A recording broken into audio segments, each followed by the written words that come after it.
In environmental news tonight, 2 Pacific Northwest tribes are calling for the removal of 3 major hydroelectric dams on the Columbia River.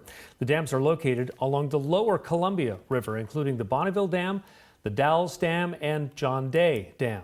As Keely Chalmers reports, the tribes claim the government has violated a treaty and the dams are hindering the salmon population. Well, the bottom line here is that the tribes say that the dams are destroying salmon populations and as a result are violating a long-standing treaty that was put in place to protect tribal fishing rights.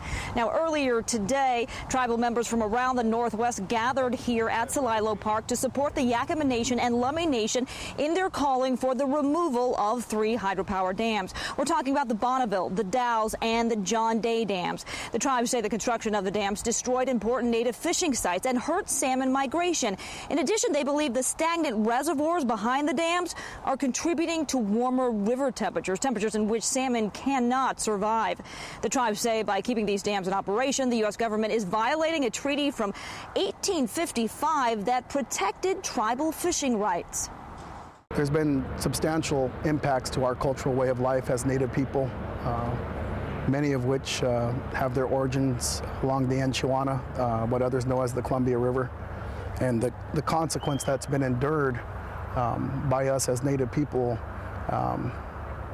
is extremely detrimental. Columbia Riverkeeper, a watchdog group for the river, says today's announcement is not only historic, but it is a critical first step in transitioning away from hydropower to other more affordable forms of clean energy like wind and solar. In a statement from the Bonneville Power Administration issued shortly after the announcement here this morning, the agency says it is working with its partners throughout the region to address both the environmental and the cultural issues within the Columbia River Basin here. Reporting near the Dalles, Keely Chalmers, King 5 News.